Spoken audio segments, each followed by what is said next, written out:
Hello friends, Susmita's ওয়ার্ল্ডে আপনাদের সবাইকে স্বাগত। আজ আমি আপনাদেরকে বানিয়ে দেখাবো কিভাবে খুব সহজ পদ্ধতিতে ভ্যানিলা স্পঞ্জ কেক বাড়িতে বানিয়ে ফেলতে পারেন। আমার রেসিপিটা ফলো করলে যে কেউই প্রথমবারই একদম পারফেক্ট ভ্যানিলা স্পঞ্জ কেক বানাতে পারবেন। আমি একটা মিক্সিং জার নিয়ে নিয়েছি, ওর মধ্যে দিয়ে দিয়েছি দুটো ডিম দুটো দিয়ে আমি 1 মিনিট ব্লেন্ড করে নেব। 1 মিনিটের কম করা চলবে না, 1 মিনিট ধরে ব্লেন্ড করে নিয়েছি। এবার দিয়ে দিয়েছি 1/2 কাপ চিনি আর 1/4 কাপ রিফাইন্ড অয়েল। আবারও সব শুদ্ধ 1 মিনিট ব্লেন্ড করে নিয়েছি। এবার একটা বড় বাটি নিয়েছি, তার মধ্যে এই মিক্সিংটা ঢেলে দেবো।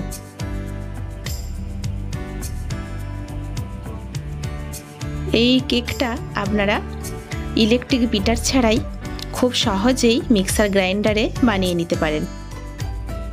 এবার একটা ছাঁকনি নিয়ে নিচ্ছি, ওর মধ্যে দিয়ে দিলাম 1 কাপ ময়দা।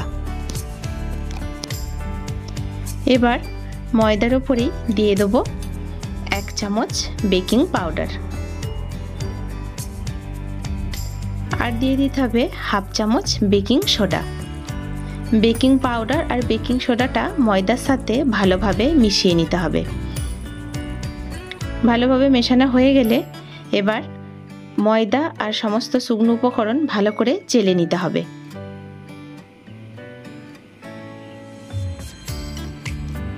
ভালোভাবে চেলে নিয়েছি।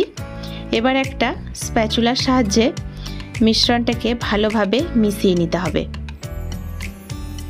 শুকনো উপকরণগুলো আগে থেকে রেডি করে রাখা ডিম, তেল আর চিনির মিশ্রণের সাথে ভালো করে খুব হালকা হাতে মিশিয়ে নিতে হবে।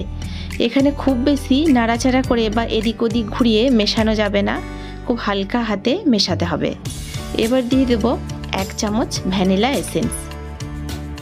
ভ্যানিলা এসেন্সটা দিয়ে আবারও হালকা হাতে মিশিয়ে নেব। দেখুন, আমি কিন্তু খুব হালকাভাবে মিশিয়ে নিচ্ছি স্প্যাচুলাটা দিয়ে।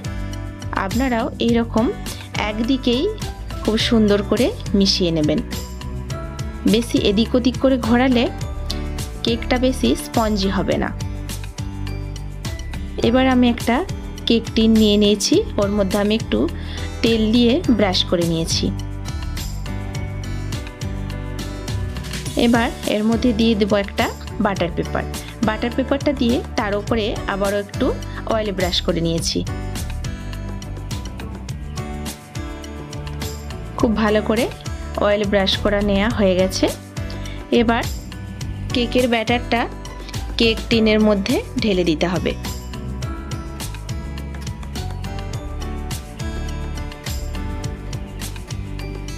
কেকের ব্যাটারটা পুরোপুরি কেক টিনের মধ্যে দেওয়া হয়ে গেছে। এবার স্প্যাচুলা দিয়ে ভালোভাবে চারিদিকটা সমান করে স্প্রেড করে দিতে হবে।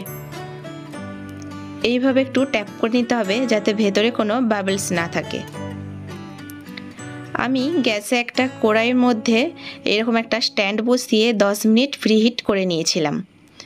এবার কেক টিনটা আমি ওই স্ট্যান্ডের মধ্যে বসিয়ে দিয়ে ঢাকা দিয়ে দেবো 40 থেকে 45 মিনিটের জন্য।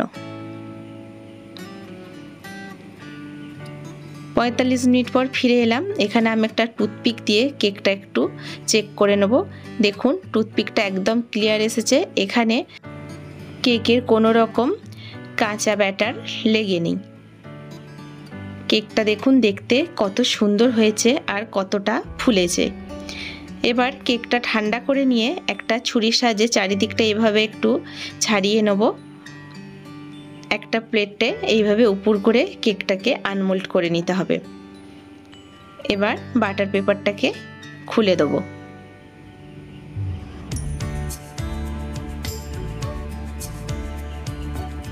আপনারা দেখেই বুঝতে পাচ্ছেন কেকটা কতটা স্পঞ্জি হয়েছে। দেখুন, একদম স্পঞ্জের মতো নরম তুলতুলে ভ্যানিলা কেক তৈরি হয়ে গেল। কত সহজেই আপনারা এই কেকটা বাড়িতে বানিয়ে ফেলতে পারবেন, একদম কোনো রকম ঝামেলা ছাড়াই। এবার আমি কেকটাকে ছুরি দিয়ে পিস পিস করে কেটে নেব। আপনারা দেখেই বুঝতে পাচ্ছেন কেকটা কতটা সুন্দর হয়েছে।